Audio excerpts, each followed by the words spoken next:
We had all the craziness in the day from Amorim's press conference and the fallout from that, and this game just sort of carried on with that craziness. Unfortunately, it did carry on after the game as well. But as for the game itself, United in attack, they were electric. Dare I say it, started to look like a United of old. But in defence, Bonnie Blue would have been happy with how open United were. Massive gaping hole. That's what I'm saying. And after the chaos of it all, United come away from 3 home games against Bournemouth, West Ham and Everton with 2 measly points. No matter what way you look at the performances, that's simply not good enough. With a game against high-flying Villa to come, Ahmad and Mbeumo join Mazraoui at AFCON, things are only going to get tougher for United. But let's try and analyse the absolute chaos that was this Bournemouth game. As always, guys, drop a like if you enjoy, subscribe if you're new around here, and let's get into it. Okay, let's go. As we could see very early on, Amorim was dipping into his bag of tricks, but it was nothing that we haven't seen him use at United before. Using Ahmad as this sort of hybrid right wing back, United sat a lot of the time in this 4-4-2, especially when we had the ball and especially when we were trying to press this Bournemouth team. It wasn't until Bournemouth sort of started pinning us back a little bit more that we started to see more of Ahmad in that back 5, because he would be there when United were trying to defend their own box. What we regularly saw from United was this sort of 4-4-2 shape. But then when United were able to sort of progress that ball and really play on Bournemouth's defence, we saw this sort of diamond in the middle of the pitch as well then. Mount tucking in, Cunha dropping a little bit deeper. You still saw Dalot and Ahmad occupying the width. We've been very critical of fullbacks doing that under Amorim, but credit to Dalot, he did a decent job in this game. But just having those close combinations with those 4 very good attacking players just meant that we were able to cause constant havoc on that Bournemouth back line, and they simply couldn't handle us, especially in that first half. And particularly with Ahmad's aggressive positioning, it was a far cry from what we saw, particularly in that Everton game. Ahmad wasn't regularly part of that back 5, instead occupying these sort of positions. It just means when United can win the ball back then, Ahmad is in a much better position to get United further forward. And also, for United's first goal, he's able to get into these positions more often as well. Obviously, gets the first goal from it. But United just having these sort of numbers in the box, very refreshing to see. Another instance here of Ahmad's aggressive positioning to start with, how it helps United. As United win that ball back, the ball comes into Bruno Fernandes. Ahmad can immediately get on his bike and join that attack then. That's where you want to see him playing. You don't want to see him regularly being that right wing back for United, or regularly almost being a right back when you're defending your own box. You want to see Ahmad, as he is really a winger, in these sort of positions. And what you could also see was when United were pressing Bournemouth, Bournemouth didn't try and play out very often, but when they did, United were right on top of them. Again, very aggressive positioning from Bruno Fernandes. United able to go man-to-man on Bournemouth's back line.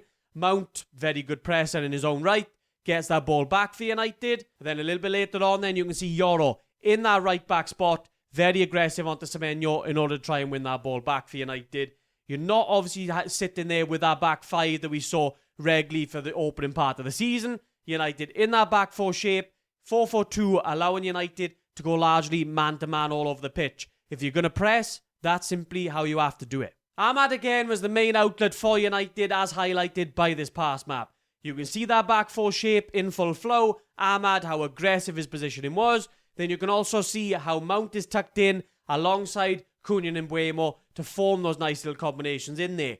Thought everyone had a very decent game, and Mbeumo did struggle a little bit, but I thought Cunha, Mount, they really showed their quality in this one. But again, highlighting just how important Ahmad has been for us. He's constantly atop of these carrying charts. His carrying and dribbling from that right-hand side, we're heavily going to miss it now in the next few weeks to come. Bruno Fernandes, again, with his passing. People obviously love to talk about Bruno Fernandes, but again, his passing is pivotal to everything United do in attack. Dalot had a very, very good game, as highlighted by this progression from his passing and his carrying. And Minor, very, very good little cameo in there. That last sort of half hour highlighted how good Minor can be in controlling and settling the tempo for United. I just need to see him having more minutes now. It's not rocket science. I still think he's one of United's best midfielders. He needs to see minutes. In attack, we've been saying that we've got good players, and this game did show that. And fair play to Amorim for getting them in good positions in order for them to thrive. The issue is that we still play far too direct, far too often. We don't control the game. We've started with intensity in other games, and when the drop-off inevitably comes, We don't handle that then, and we didn't do that in this Bournemouth one. You can't play that full throttle football for the full 90 minutes. It's just not going to be possible. So United, as great as our first half was, you're going to have dips in the intensity. But we don't handle that then. We don't keep hold of the ball, set that tempo. Mino's probably the only midfielder that can do that, but he hasn't been getting minutes in this United team because it's not Amorim's intention. He wants those direct, quick attacks. But you can't do that for the full 90 minutes. And that's where then you start to see the gaps in United's shape sort of start to appear. What you can see then is when United can get into this diamond shape, it was really good. What you could slowly start to see then was these players, Shaw and Euro, couldn't quite back up the attacks. And when United start to lose that ball in these areas, you've got Bournemouth then in these sort of spaces. They get those sort of spaces out wide where United can't quite back up that attack. So you're starting to see as the intensity drops off, we allow the opposition back into the game, and that's when we start to sit deeper and deeper, and that's where the defensive issues start to come into it then. And as good as Ahmad was, I still think there was a lot of issues coming from that right-hand side, and yes, the shape was better, but for me it was far from perfect. For me, it still just makes little sense when you've got so many players just out of position for United. So what you can see regularly in that 4-4-2 was United in this sort of shape. So you've got Europe being that right back. You've got Heaven and Luke Shaw as centre-backs. And we know Luke Shaw is not really a centre-back, and he's definitely not a centre-back in a back four. Then you're asking Dalot to play at left-back when you obviously know he's a right-footed player, would rather be on the right-hand side. So you're seeing it, you've at least got three players there heavily out of position. What would have made a lot more sense for me was to do what Amorim obviously did late in that second half when you're committing to that back four and you're putting Dalot on the right-hand side. Why can't you start the game this way? Have Dalot as that conventional right back.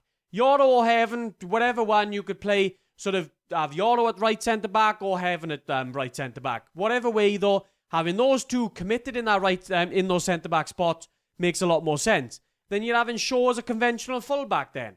Why couldn't you start the game that way? The way we started it, obviously, having Euro as that right back, having Luke Shaw as a centre-back, for me that's just causing unnecessary confusion.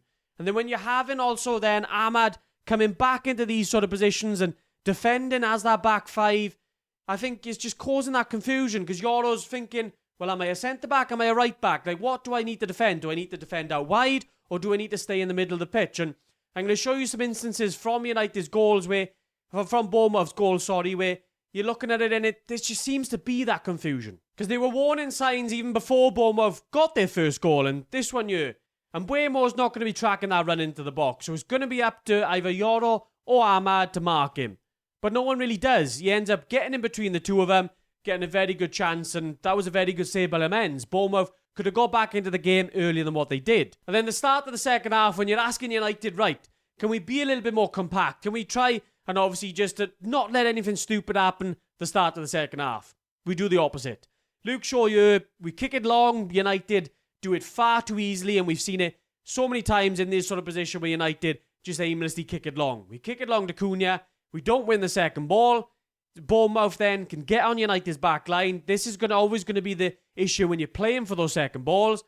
But this time around now, you look at the space that Evan Nielsen is in.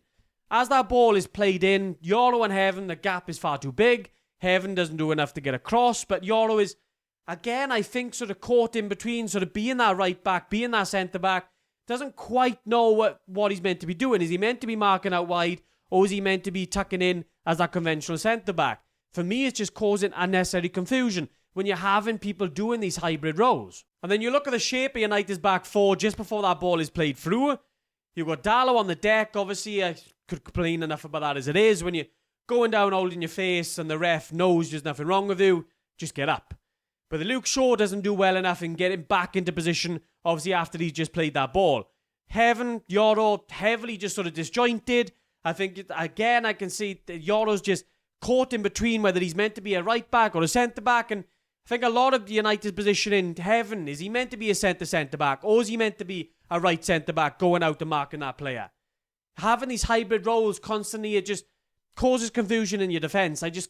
Obviously there's individual errors lead into these goals, but I do just sort of think that there's a lot of confusion in there which can't help. And then again in the build-up to Bournemouth's third goal where they got that free kick, United in a very good attacking position here, being very aggressive as obviously we want them to.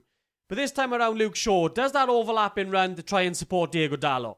You wouldn't see a centre-back in a back four making this sort of run in this sort of situation at 2-2 in the game. So Luke Shaw obviously then is thinking, right, I'm the left centre-back, I can make these sort of runs. But then as United lose that ball then in midfield, you're looking at it, well, United's rest defence, you've got Heaven and Yoro, are they meant to be the centre-backs now? You've got Dalot out of position. Luke Shaw's obviously heavily up the other end of the pitch. So again, you've just got that confusion. Casemiro doesn't do well enough for just bringing the player down because he waits until this sort of moment to do it. Should have happened well before he got into this sort of position. But it's, again, these players doing these weird roles of, like Luke Shaw in the centre-back spot. Are we in a back four? Are we in a back five? You never really know. Why can't we just stick to one of them? I will give credit to Amorim for committing to that back four and not just sticking to what he knows like he did in the West Ham and Everton games. In this game up against Bournemouth, even after they scored their third goal, they kept on really having a bit of territory against United. And we started to see Ahmad getting pushed back into that back five more and more often. You can see in this instance here and a little bit later on, again, he's in that back five shape, defending as a fullback. But then obviously once Amorim makes those changes then, Ahmad is much more advanced and then he can commit then to being that right winger. But again, there's also issues with that. You're looking at it for Bournemouth's last goal. You got Ahmad pushed up very high as a traditional winger would expect to, but then you're not there marking that Bournemouth fullback. So then you've got Dalot and Ahmad. Which one of you is going to mark him? Neither of them really do it. So he's got an acre of space to run into. Ahmad does his best to trying to get back, but doesn't quite do enough to stop that ball coming through. And then you've got another defensive mistake then as the ball once again is able just to be played through the middle of our centre-backs. Martinez, I don't know what you're thinking of, because just get across, stop that ball coming in. Doesn't Bournemouth can get that fourth goal, equalise, then United just come away from Old Trafford with 1 point yet again. So in all of that chaos, United's defensive issues came back to bite us again, and our defensive record under Amorim throughout his tenure is just simply not good enough. Yes, we were missing De Ligt, missing Maguire in this game, but we've hardly been solid with those when they have been playing. So I just don't see how you can't criticise Amorim for these sort of issues. Because we've seen him consistently under him now, whether it's a back five, whether it's a back four, I don't care what the shape is. United defensively are just simply not good enough. So we can be great in attack, but if you're scoring 4 goals in a game and you're not coming away with a win, something is desperately wrong. And we got Villa next up now without Casemiro as he's suspended. Ahmad and Mbeumo are going to be joining at Mazraoui. So our options are going to be limited for the next few weeks. It's going to be very interesting to see how Amorim sets his team up. But as I've said, we can't rely on scoring 3 goals every week, and even 4 in this one wasn't good enough. So something desperately has to change, because we've seen this for far too long now. Let me know what you guys think down in the comments down below. As always, guys, drop a like if you enjoyed the video. Subscribe if you're new around here. I'll catch you in the next one.